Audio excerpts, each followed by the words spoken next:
ورحمۃ اللہ تعالی وبرکاتہ۔ بسم اللہ الرحمن الرحیم۔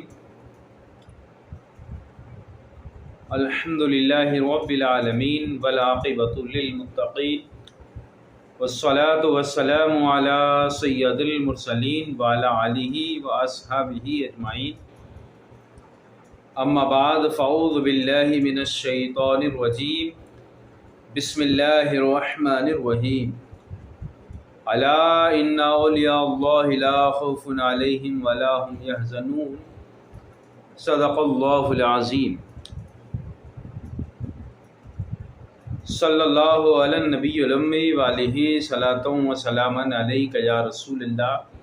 صلاۃ و سلام علیک یا نبی اللہ یا حبیب اللہ صلی اللہ علیہ وسلم۔ محترم ناظرین،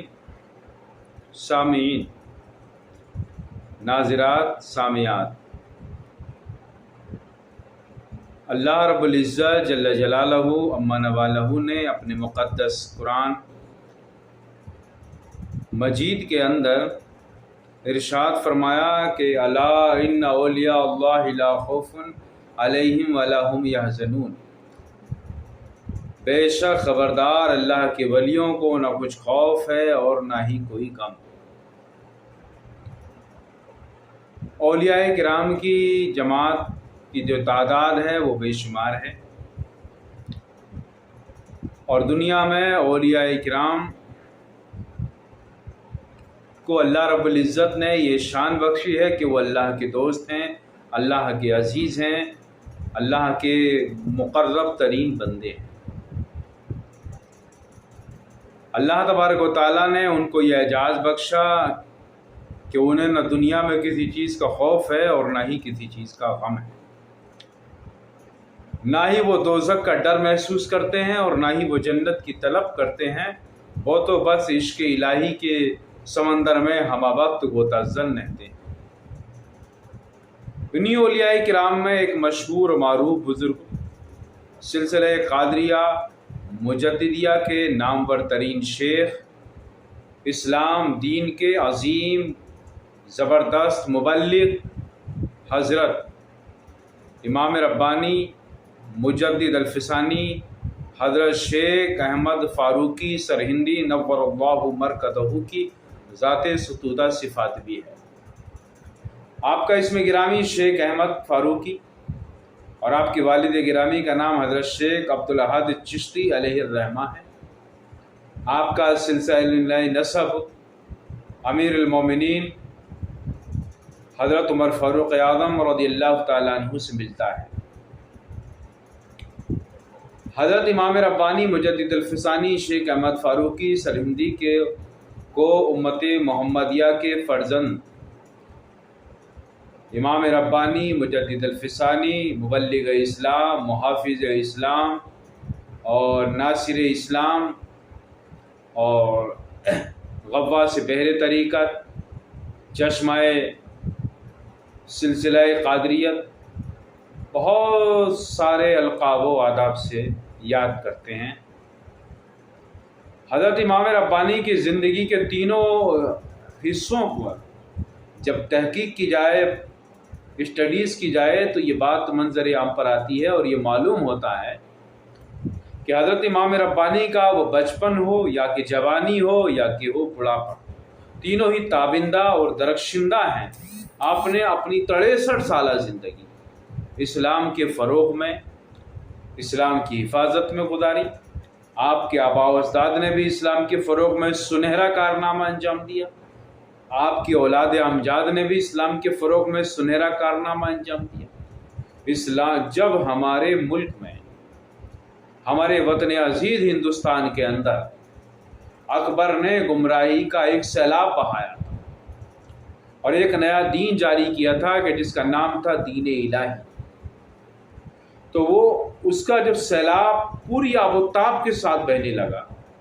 اور مسلمین کی جماعت اس کی زد میں آنے لگی، لوگ جگ در جگ گمراہ ہونے لگے، علماء کو جیل میں ڈالا جانے لگا، صوفیاء ملک سے حجاز مقدس کا سفر کرنے لگے، تو ضرورت تھی کہ ایک ایسی عظیم ترین شخصیت کی کہ جو رسم شبیری کو ادا کرنے کے لیے میدان میں نکل کر آئے، جو یزید وقت کا مقابلہ کرنے کے لیے حسینی انقلاب پیدا کرتے۔ تو ایسے وقت میں جب لوگوں کی نگاہیں متلاشی تھیں تو اللہ رب العزت نے،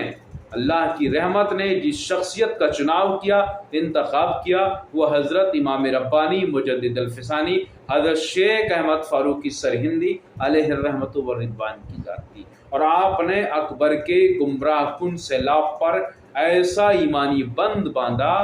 کہ جس سے اسلام کا فروغ بھی ہوا، اسلام کا تحفظ ہوا، اور مزید جو دین الہی کے نام سے ایک جھوٹا دین اکبر شہنشاہ نے جاری کیا تھا، بنایا تھا، اس کا بھی خاتمہ ہو گیا۔ تو حضرت امام ربانی مجدد الفسانی شیخ احمد فاروقی سرہندی علیہ الرحمت والرضوان نے اور آپ کے آباء و اجداد نے، آپ کے خلفاء نے، آپ کے اولاد اکرام نے ہمیشہ اسلام کے فروغ میں، اسلام کے تحفظ میں، اسلام کے آفاقی پیغام کی ترویج و اشاعت میں غیر معمولی کارنامہ انجام دیا ہے، سنہری کارنامہ انجام دیا ہے، اور یہ ایک ایسا عظیم الشان کارنامہ ہے کہ صبح قیامت تک اسے یاد کیا جائے گا۔ جب بھی ہندوستان میں کوئی مورخ اس موضوع پر تاریخ لکھے گا کہ اسلام کے فروغ میں اور اس کے تحفظ میں کن کن شخصیات نے عظیم کارنامے انجام دیے ہیں، عظیم دین کی خدمات انجام دی ہیں، تو ان میں سر فہرست حضرت امام ربانی مجدد الفسانی شیخ احمد فاروقی سرہندی کا ذکر لکھا جائے گا، اور آپ کے ذکر کے بغیر تاریخ محافظین اسلام مکمل نہیں مانی جا سکتی۔ تو حضرت امام ربانی مجدد الفسانی شیخ احمد فاروقی سرہندی کے تینوں 63 سالہ زندگی اسلام کے آفاقی پیغام کو دنیا میں عام کرنے کے لیے، اسلام کے فروغ کا کارنامہ انجام دینے کے لیے، اور سلسلہ قادریہ، نقش بندیہ،